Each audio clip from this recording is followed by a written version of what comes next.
आप सभी का स्वागत है। हम जीतेंगे पॉजिटिविटी अनलिमिटेड की व्याख्यान श्रृंखला में आज हम सभी को आध्यात्मिक गुरु श्री श्री रविशंकर जी महाराज का मार्गदर्शन मिलने वाला है।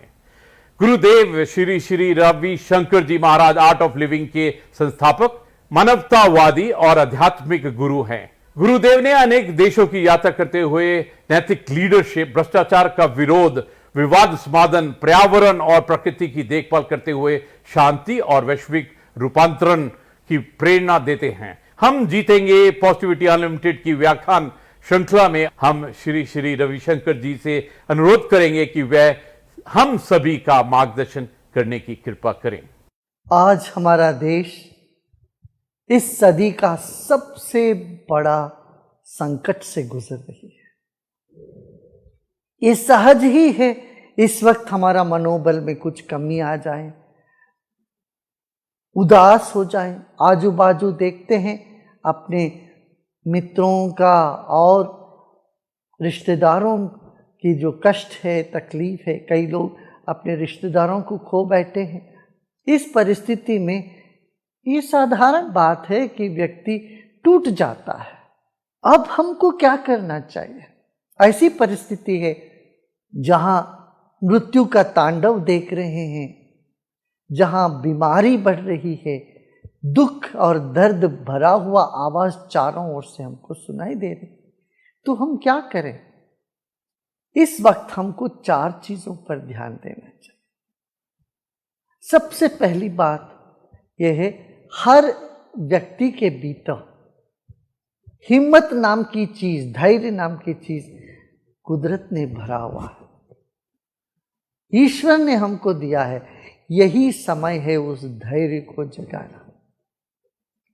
जैसे अस्पताल में डॉक्टर पेशेंट को ट्रीट करते हैं और डॉक्टर तो ठीक होते तभी तो वो कर पाते हैं, ऐसे आप समझो एक एक व्यक्ति आज वैद्य बन गए हो। समझना, मानसिक रूप से, सामाजिक तौर से हम सबको हमारे ऊपर एक जिम्मेदारी है। वो जिम्मेदारी निभाने के लिए हमें सबसे पहले क्या करना, हमारे भीतर की जो धैर्य है, शौर्य है, जोश है, जोश को जगाइए। जोश को जगाने से उदासीपन अपने से दूर हट जाएगा और यही समय है वो जोश जगाने का और होश संभालने का। दूसरी बात है होश संभालना। होश संभालने से हम भावुकता में आके बह नहीं जाएंगे, जिससे हम बाद में अफसोस करते रहेंगे। जब भी भावुकता से हम बह जाते हैं, बाद में अफसोस होता है।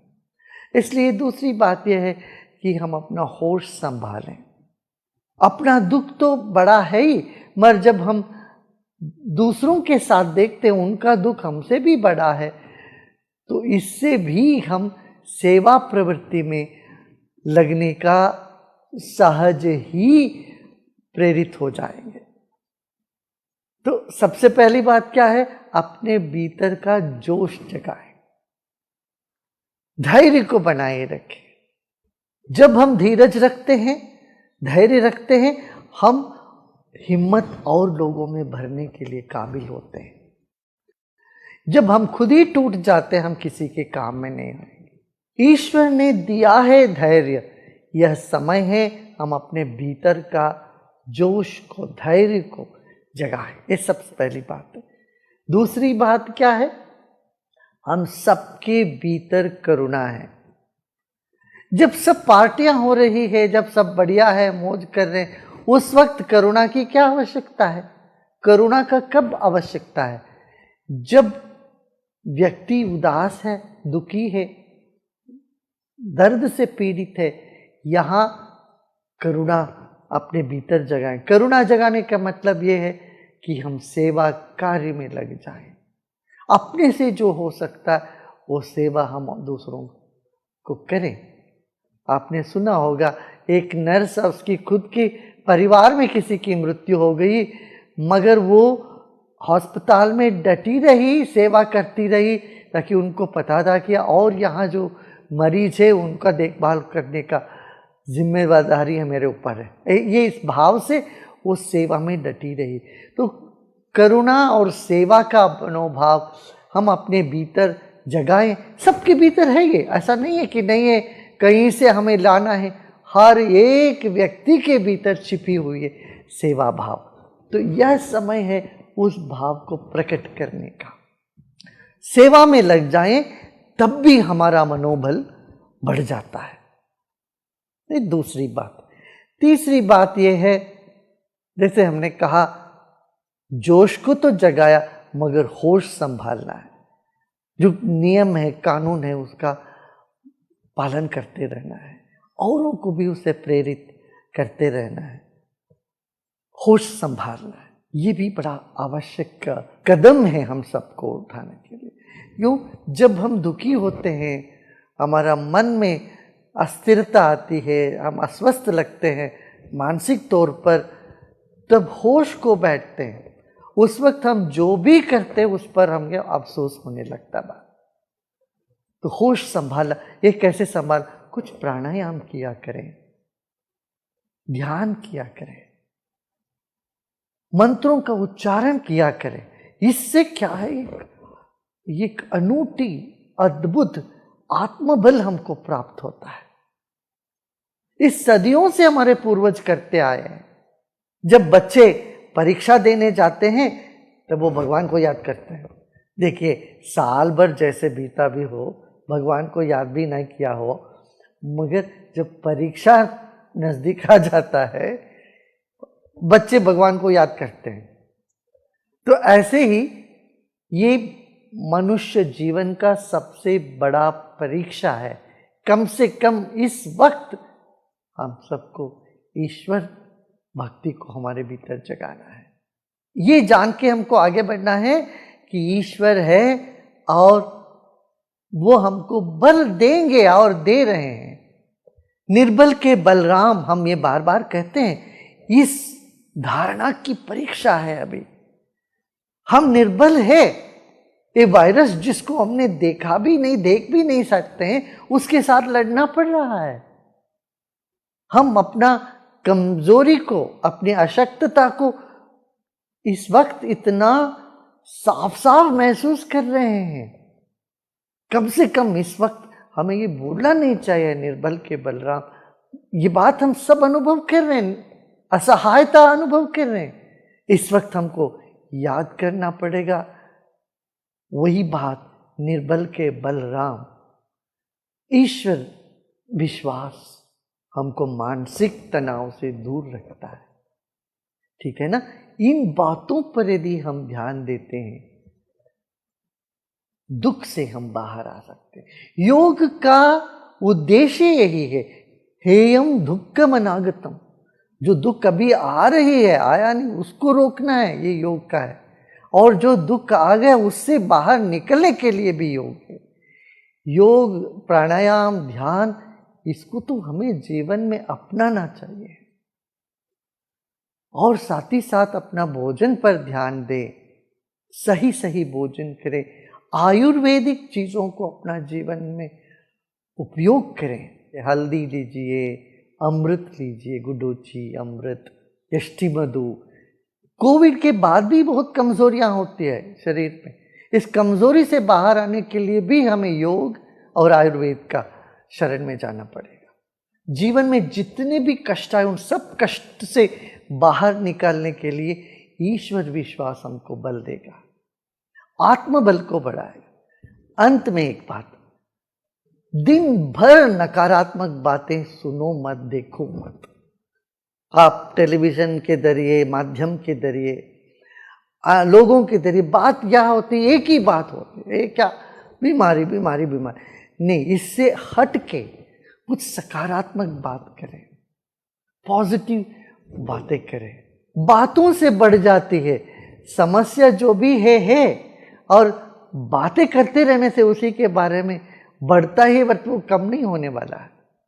इसलिए नकारात्मक मानसिकता और नकारात्मक बातों से हमें बचना चाहिए।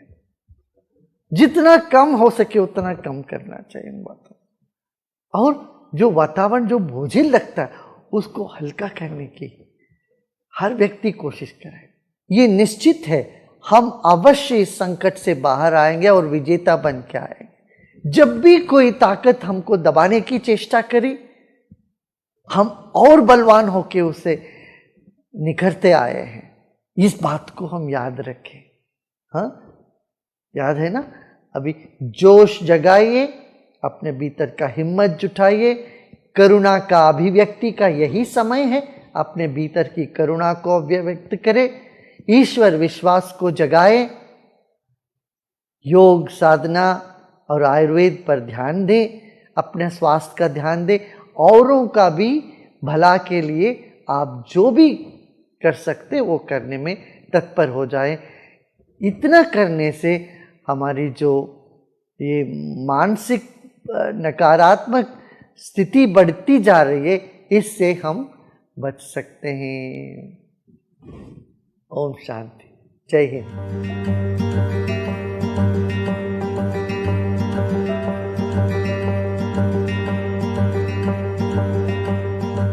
हम जीतेंगे पॉजिटिविटी अनलिमिटेड की व्याख्यान श्रृंखला के क्रम में आज हम सभी को भारतीय परोपकारी उद्योगपति विप्रो लिमिटेड के चेयरमैन श्री अजीम हाशिम प्रेम जी का मार्गदर्शन मिलने वाला है।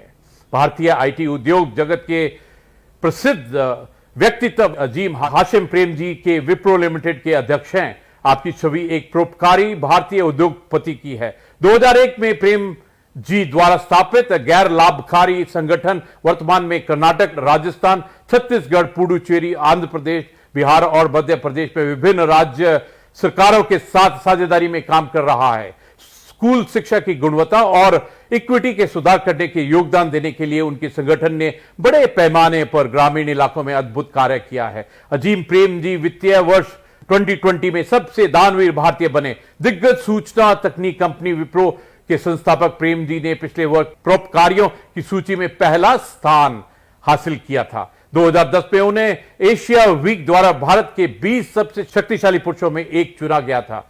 उन्हें 2 बार टाइम्स मैगजीन द्वारा 100 सबसे अधिक प्रभावशाली लोगों में सूचीबद्ध किया जा चुका है। श्री अजीम हाशिम प्रेम जी से अनुरोध है कि पॉजिटिविटी अनलिमिटेड की इस टॉक सीरीज में हम सभी को संबोधित करें।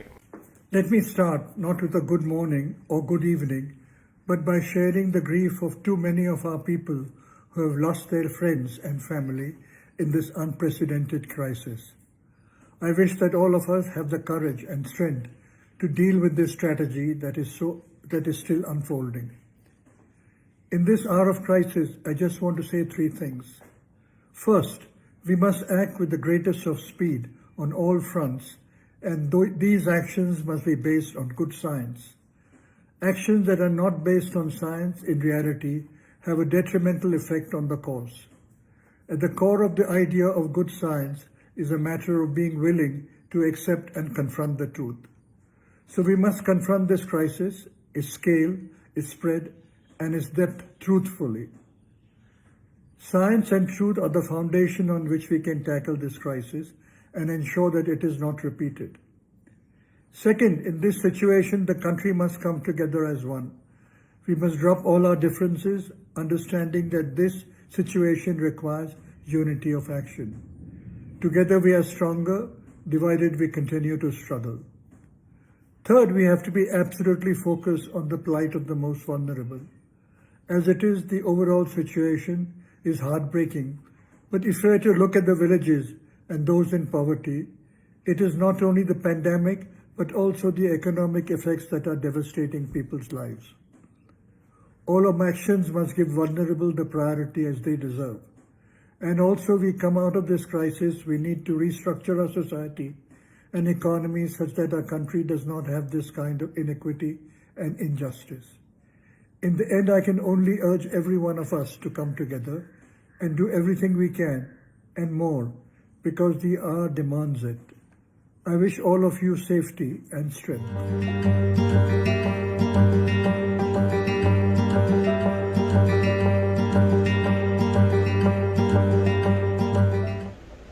हम जीतेंगे पॉजिटिविटी अनलिमिटेड व्याख्यामाला की तीसरी वक्ता हैं पद्मश्री निवेदिता रघुनाथ भिड़े जी। डॉक्टर निवेदिता रघुनाथ भिड़े जी सुप्रसिद्ध सामाजिक कार्यकर्ता हैं।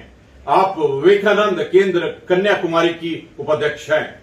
वर्ष 2017 में भारत सरकार ने आपको पद्मश्री से सम्मानित किया। डॉक्टर निवेदिता जी ने स्वामी विवेकानंद जी की रेलेवेंसी पर भारत सहित विश्व के अनेक देशों में व्याख्यान दिए हैं। डॉक्टर निवेदिता जी से आग्रह है कि अपने विचारों से हम सभी को लाभान्वित करें। कोविड रिस्पांस टीम और कोविड के जो रुग्णों की अनेक प्रकार से सेवा करने वाले वैद्यकीय सेवा है, सफाई कर्मचारियों की सेवा है, खाना खिलाने वालों की सेवा है, ऐसे सारे कोविड सेवा करने वाले और आप सभी को मेरा अभिवादन और विनम्र प्रणाम। हम जीतेंगे, निश्चित जीतेंगे, क्योंकि यह जो भारत राष्ट्र है यह साधारण राष्ट्र नहीं है, यह अत्यंत प्राचीन राष्ट्र है और काफ़ी लोक संख्या के साथ रहा हुआ यह राष्ट्र है। तो निश्चित रूप से इसने अनेक संकटों का सामना किया है और उन संकटों को पार करते हुए यह राष्ट्र हमेशा उभरा ही है, उन्नत ही हुआ है। तो इस संकट के ऊपर भी हम निश्चित रूप से विजय पाएंगे ही। और ये सिर्फ भारत राष्ट्र नहीं है, हम जानते हैं कि कितने सारे राष्ट्र, यदि हम जनसंख्या के प्रतिशत में देखते हैं तो शायद भारत से ही ज़्यादा समस्या से वो जूझ रहे हैं या जूझे हैं। तो भारत राष्ट्र भी जब यह दूसरी लहर आ गई तब शुरू में हम थोड़े लड़खड़ाए निश्चित, क्योंकि वो इतने वेग से आई, लेकिन अब हम निश्चित रूप से संस्था स्तर पे है, सरकारी स्तर पे है, समाज के स्तर पे है, हम संगठित हो रहे हैं और हम इस कठिनाई का सामना करेंगे। ऐसा कहते हैं कि कठिनाइयाँ जो आती है वो कठिनाइयाँ नहीं होती है, वह अवसर कठिनाइयों का रूप लेकर आता है। हर कठिनाई में अवसर छुपा हुआ होता है, हर कठिनाई में हमारे उन्नति का अवसर छुपा हुआ होता है। तो इस कठिनाई में भी यदि हमें इसका सामना करना है, विजय प्राप्त करने तक सामना करना है, तो इसमें छुपे हुए 5 अवसरों को हम निश्चित रूप से देख सकते हैं। एक है, हमें अपनी प्राण शक्ति को वाइब्रेंट करना है, प्राण शक्ति बढ़ाना है। हम सब जानते हैं कि कोविड में हमारे लंग्स ही ज़्यादा बाधित होते हैं। तो यह जो प्राणायाम है, प्राणायाम के बहुत विविध प्रकार वगैरह हम अभी ऑनलाइन भी सीख सकते हैं, वो जरूर कर सकते हैं, लेकिन एक सरल सा जो है कि हम शांत बैठते हुए, यदि हम बीमार है तो इवन लेटे हुए भी हम एकदम रिदमिक, स्लो, डीप ऐसा ब्रीदिंग आउट पहले करना है। जितना हम सांस छोड़ सकते हैं उतना हमारी अंदर सांस लेने की क्षमता बढ़ती है। ये बहुत बड़ा तत्व इसमें छिपा है। जितना हम देते हैं उतना हम ले सकते हैं। तो जितना धीरे धीरे हम जितना अच्छी तरह से सांस छोड़ पाएंगे उतना हमारी सांस लेने की शक्ति यानी प्राणवायु अंदर जाने की यानी हमारी प्राण शक्ति बढ़ने की उसमें संभावना होती है। एक बार मुझे बहुत बरस पहले की बात है, मुझे एक उस समय अपने देश में योग इतना फैला हुआ नहीं था, तो एक व्यक्ति मुझे बता रहे थे कि आपको पता नहीं, छोटी छोटी योग की प्राणायाम की बातें सीखने के लिए मुझे हिमालय में बहुत जगह घूमना पड़ा। योगियों से जो अंदर अंदर गुफा में छिपे हैं उनसे पूछना पड़ा। आज हमारा भाग्य ये है कि ये सारा उपलब्ध है, सिर्फ हमने निश्चित रूप से बैठते हुए यह करने की ही आवश्यकता है। तो यह पहला कि हम अपनी प्राण शक्ति बढ़ाए। उसमें और एक है जो कल ही मैं देख रही थी, वो कितना उस पर रिसर्च हुआ है ये मैं नहीं जानती, लेकिन अलग प्रकार से रिसर्च निश्चित हुआ है। और वो ऐसा कहते हैं कि यदि हम ओंकार का उच्चारण बार बार यानी कुछ समझिए 5 मिनट के लिए 10 मिनट के लिए सवेरे और शाम को करते हैं तो उससे हमारी इस कोविड से मुकाबला करने की शक्ति बढ़ती है। हम सब जानते हैं कि ये पूरा विश्व ही एक स्पंदन है, यानी आज अभी मैं बोल रही हूँ वो स्पंदन के रूप में अलग अलग एनर्जी में सेव होते हुए आखिर आप सबके पास पहुंच रहा है। तो हर कुछ स्पंदन है, यानी शब्द स्पंदन है, हम देख रहे हैं वो स्पंदन है। ये कुर्सी है, इसमें छोटे छोटे अणु परमाणु है, उसमें भी बहुत वेग से स्पंदन चल रहा है। तो ओंकार का जो स्पंदन है वो शरीर में सकारात्मक बदलाव लाता है। ये अन्य रिसर्च में, संशोधन में सिद्ध हुआ है। कोविड को लेते हुए अभी नहीं हुआ है, लेकिन एक डॉक्टर अपना अनुभव बता रहे थे कि यदि हम ओंकार का उच्चारण करते हैं तो हमारी वह शक्ति बढ़ती है। अभी ओंकार का उच्चारण हम दोनों संध्या के समय, यानी जैसे प्रातः संध्या है और सायं संध्या है, दोनों समय यदि करते हैं तो उस समय स्पंदनों को रिसीव करने की और उसके अनुसार शरीर में परिणाम लाने की, शरीर और मन की तैयारी ज़्यादा होती है। तो इसीलिए अपनी प्राण शक्ति बढ़ाने के लिए एक अवसर हमें मिला है। और ये प्राण शक्ति हमें सिर्फ अभी कोविड से लड़ने के लिए ही नहीं, पूरे जीवन में ही आवश्यक होती है। तो वो हम आत्मसात करेंगे और निश्चित रूप से, नियमित रूप से प्राणायाम और ओंकार के पठन में हम लगेंगे। दूसरा जो है, जो अवसर छिपा है वो है मन की अनंत शक्तियों को समझना। यानी मन यदि हार जाता है तो हम हार जाते हैं। मन यदि सोचता है कि नहीं मैं ऐसे करूंगा तो वैसा हो सकता है, क्योंकि हमारा जो अवचेतन मन है, सचेतन मन नहीं अवचेतन है, उसकी शक्ति प्रगाढ़ है। स्वामी विवेकानंद का पावर्स ऑफ द माइंड पुस्तक है। आज आप इंटरनेट में डालिए कि पावर्स ऑफ सबकॉन्शियस माइंड, आपको ढेर सारे पुस्तकों की नाम मिलेंगे। मैंने बहुत बरस पहले एक कहानी पढ़ी थी। वो कहानी बहुत प्रसिद्ध कहानी है। उस कहानी में एक युवती बीमार थी और वो बीमार हो गई। पतझड़ का ऋतु था और उसके खिड़की के बाहर जो बेला थी उसके यानी क्रीपर जो थी उसके एक एक पत्ते गिर रहे थे और उसके मन ने ये ठान लिया कि जब पूरे पत्ते गिरेंगे मैं मर जाऊंगी। और जैसे ही पत्तों की संख्या कम होती गई, इसकी रोग से लड़ा देने की इच्छा ही समाप्त हो गई। वो बोल रही थी बस अब तो 2 ही पत्ते बचे हैं, ये गिर जाएंगे तब तो मेरा आयुष्य समाप्त हो गया। तो दूसरा एक जो कलाकार, ये सारे कलाकार ही थे, कलाकारों की कॉलोनी थी वो, तो दूसरे एक कलाकार ने ये समझ लिया कि ये मन से हारी है।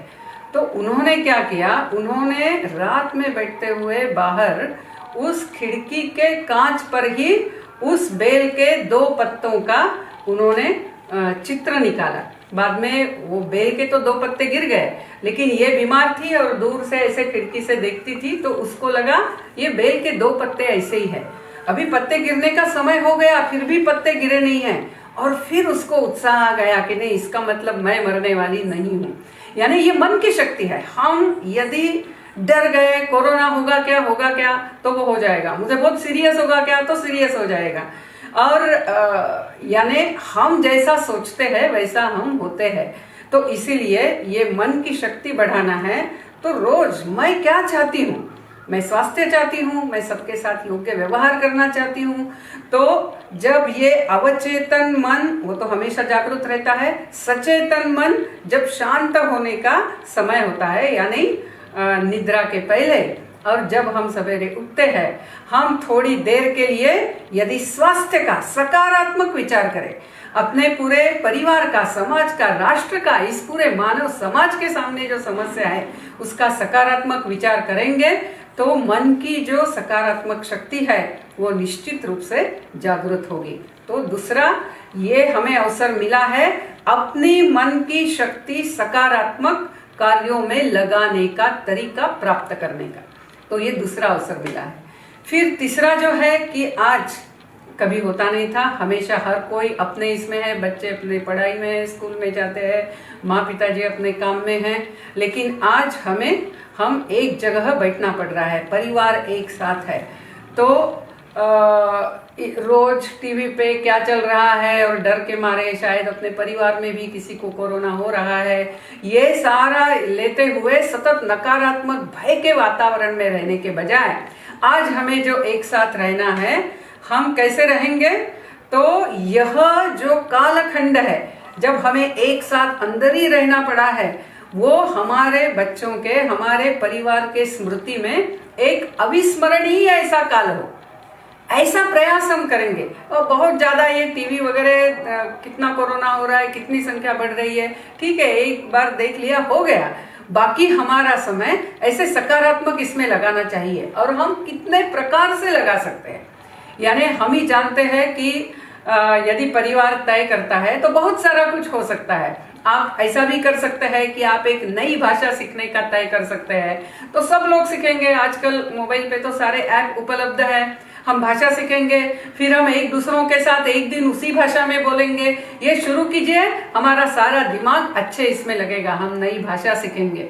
मैंने ऐसा पढ़ा था कि इजराइल में जब सारे जू वापस गए इजराइल स्वतंत्र होने के बाद, तब हिब्रू भाषा कोई बोलता नहीं था, लेकिन एक थे व्यक्ति, वो घर में डिक्शनरी लेकर आए और बच्चे और पत्नी के सामने रखी और बोले आज से हम हिब्रू में ही बोलेंगे। हमें यदि शब्द नहीं आता है तो डिक्शनरी में देखेंगे और बात करेंगे। कोई दूसरी भाषा में बोलेगा मैं सुनूंगा नहीं। और ऐसा हर एक ने किया तो पूरा यानी इजराइल में हिब्रू भाषा बहुत अच्छी तरह से सुधर गई। यानी हम भी कर सकते हैं। हम उत्तर भारत के हैं तो हम दक्षिण भारत की कोई भाषा सीखें, हम दक्षिण भारत के हैं तो हम पूर्व भारत या उत्तर भारत की कोई भाषा सीखें, या हम संस्कृत सीखें, घर में सारे संस्कृत में बोलना सीखें। और ये सारा उपलब्ध है, यानी पूरे परिवार, बहुत आनंद आएगा। सब एक दूसरों के साथ दूसरी भाषा में बात कर रहे। या हम सूर्य नमस्कार करें पूरा परिवार साथ में, और रोज उसको ऐड करें कि एक एक परिवार का कितना हो रहा है, और अपना जो डिस्टेंट परिवार है उनके साथ कंपेयर करें। हम ये भी कर सकते हैं। हम जैसी बच्चों की एज है उसके अनुसार हम बच्चों के साथ उनको कोई नया कला ले सकते हैं। हमें कुछ आती है तो हम उनको सिखाएंगे। पहेलियां बुझा सकते हैं, कहानियां बता सकते हैं, खेल खेल सकते हैं, ऐसा अनेक कुछ कर सकते हैं। खाना एक साथ मिलके बना सकते हैं, यानी तय करना है आज का खाना सब लोग मिलके बनाएंगे, और फिर उसमें सब लोग एक दूसरों को मदद करेंगे, फिर उसमें और आनंद आएगा। तो आज ऐसा एक साथ रहने के लिए मिला है, तो अरे हम बाहर नहीं जा सकते करके हम रोने वाले होंगे नहीं, क्योंकि कारण का रोना रोने से कभी न कोई जीता है। जो विष धारण कर सकता है वह अमृत को पीता है। तो हमें ये कठिन काल को पचाना आना चाहिए, तभी उसमें जो अमृत छिपा है वो हमें प्राप्त होगा। फिर चौथा जो है अवसर छिपा हुआ वो सेवा का है। यानी आज हम संगठनों के साथ जुड़ते हुए, जो संगठन सेवा कर रहे, मैं क्या सेवा दे सकती हूँ, इसका हम प्रयत्न करें। हम यदि ऐसा कुछ संभव नहीं है मेरे लिए तो ठीक है, मेरे ही कॉलोनी में किसी को कोरोना हुआ है, वो पत्नी हॉस्पिटल में गई है, घर में छोटे बच्चे और उनके सिर्फ दादाजी है, क्योंकि पति भी हॉस्पिटल में गए हैं, ऐसी स्थिति भी हो सकती है। तो हम उन तीनों को खाना बना के रोज देंगे। हम इतना कर सकते हैं। कहाँ कहाँ है, सब जगह सेवा का अवसर उपलब्ध है। मैं क्या करते हुए मैं कैसे करके सेवा दूं, ये हम सोच सकते हैं। और समझिए कि हम ये कुछ भी नहीं कर सकते, तो समझिए मैं पेशेंट ही हूँ और बेड पे लेटी हूँ, मैं कुछ नहीं कर सकती हूँ, ऐसा भी नहीं है। हम सब कुछ कर सकते हैं, हम सारे कुछ न कुछ कर सकते हैं। हम कम से कम रोज एकदम संकल्प लेते हुए याद कीजिए कि कितने लोग वेंटिलेटर पे है, ऑक्सीजन लेवल कम हो रही इसलिए ऑक्सीजन पे है, या बीमार है, उन सबके लिए हम प्रार्थना तो निश्चित रूप से कर सकते हैं। जो जो हमारे जिस भी भगवान को हम मानते हैं उस भगवान की हम प्रार्थना कर सकते हैं, राम रक्षा स्तोत्र बोल सकते हैं, विष्णु सहस्त्र नाम बोल सकते हैं, संकल्प करते हुए।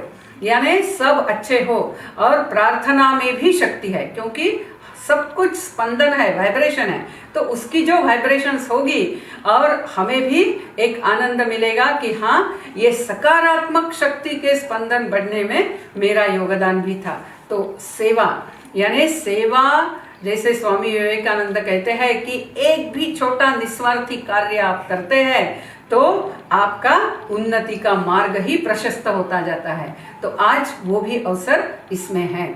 फिर पांचवा यदि हम देखें तो मृत्यु का डर कहीं ना कहीं ऐसा हो गया, क्योंकि हम ज्यादा भौतिकवादी हो रहे थे, ज्यादा से ज्यादा चीजें बटोरने में लग रहे थे, उसके पीछे दौड़ रहे थे, और कहीं ना कहीं हम ज्यादा देह बुद्धि में स्थित होने लग गए, यानी मैं यानी कौन, तो ये शरीर, और फिर अभी उसके मृत्यु के डर में हम आ रहे ऐसा लगता है। लेकिन हम ऋषि मुनियों के संतान हैं, हम उस देश की संतान है जिस देश में मृत्यु ये पूर्ण विराम नहीं है, तो मृत्यु ये स्वल्प विराम है। हम मृत्यु को डरने वाले नहीं हैं। इस देश के लोगों को मृत्यु का डर नहीं है। ये जब अलेक्जेंडर को समझा, आप जानते हैं वो डंडामिस की कहानी, जब वो डंडामिस के सामने गए और हाथ में तलवार लेकर बोले कि मैं जगत जेता सिकंदर, मैंने तुमको बुलाया और तुम मुझे मिलने आए नहीं, मैं तुम्हारे शरीर के टुकड़े टुकड़े कर दूंगा। और डंडामिस हंसने लगा। डंडामिस ने हंसते हुए कहा, एक वाक्य में आपने दो झूठ बोले हैं, एक तो आप जगत जेता है नहीं, और दूसरा आप मेरे टुकड़े नहीं कर सकते हैं। आप मेरे शरीर के कर सकते हैं, मेरे टुकड़े नहीं कर सकते हैं। और फिर जब अलेक्जेंडर ने ये समझा कि इस भूमि में मृत्यु का डर नहीं है, फिर ये तो वीर भूमि है, ये तो ऐसा ही कठिनाई के सामने झुकने वाली भूमि नहीं है, ये जब उसको समझा, अलेक्जेंडर सिंधु नदी से ही वापस चला गया। हम सब जानते हैं इस भूमि में हमें मृत्यु का डर नहीं है। और ठीक है, जैसे हम जानते हैं कि एक न एक दिन हर एक को मृत्यु आने ही वाला है, लेकिन इसका अर्थ ऐसा नहीं है कि हम ठीक है चाहे जैसा रहेंगे, जो केयर लेनी है वो लेंगे, हम सामर्थ्य से जिएंगे, हम विजय से जिएंगे, हम योगदान करते हुए जिएंगे, और यदि मृत्यु का समय हो ही गया है तो हंसते हुए हम मृत्यु को झेलेंगे, हम मृत्यु का सामना करेंगे, क्योंकि हमारे देश में मृत्यु का डर नहीं है। जीवन अखंड है। मृत्यु तो सिर्फ जैसे कपड़े बदलते हैं वैसे शरीर को बदलना है। और जो पुनर्जन्म के ऊपर संशोधन हो रहा है, जैसे डॉक्टर स्टीवनसन है, डॉक्टर ब्रियान वेस है, डॉक्टर सत्वन पसरीचा है, इन लोगों ने बहुत सारा संशोधन किया है पुनर्जन्म के ऊपर, और उसके अनुसार जो हम अभी तक मानते ही थे, ऐसा है कि आज हमारे जो प्रियजन है, ऐसा हुआ है काफी सारे घरों में हुआ है कि हमारे प्रियजन हमसे कोविड के कारण बिछुड़ गए हैं, लेकिन ये सिर्फ इस जन्म का है, अगले जन्म में फिर से सारे एक साथ आते हैं, और हम जितना दुखी रहेंगे हम उनके आत्मा को दुखी देने वाले हैं। तो जो भी समस्या है, यानी मृत्यु का हमें डर नहीं है, हम मृत्युंजय है। और ऐसा आत्मविश्वास से यदि हम इस समस्या का सामना करते हैं तो निश्चित रूप से हम जीतेंगे ही। हम सब जानते हैं कि तीर्थक ऐसा कहते हैं, कहीं कुछ पाप किया तो तीर्थ क्षेत्र में जाके उस पाप को हम नष्ट कर सकते हैं।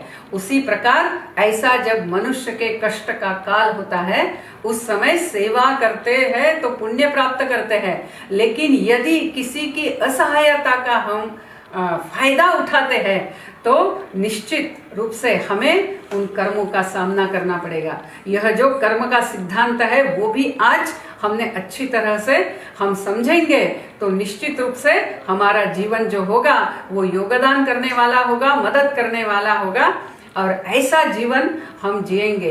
हर कठिनाई के अंदर जो छिपे हुए अवसर है, ऐसे अवसर हम हमारी प्राण शक्ति बढ़ाएंगे, हम हमारी मन की शक्ति बढ़ाएंगे, हम परिवार को बहुत आत्मीयता से जुड़ा हुआ और बच्चे सब कुछ नया सीखेंगे। हमें एक दूसरों के करीब आने के लिए समय मिला हुआ है, हमें सेवा का अवसर मिला है, और हमारे जीवन से हम मृत्यु का डर पूरा निकाल देंगे। ऐसा यदि हम होते हैं तो निश्चित रूप से, और हम होंगे ही, क्योंकि इस राष्ट्र के खून में है वो, सिर्फ हमें अभी याद दिलाकर उसका अभ्यास करने की आवश्यकता है, और वो हम करेंगे और निश्चित हम कोरोना का युद्ध जीतेंगे। नमस्कार।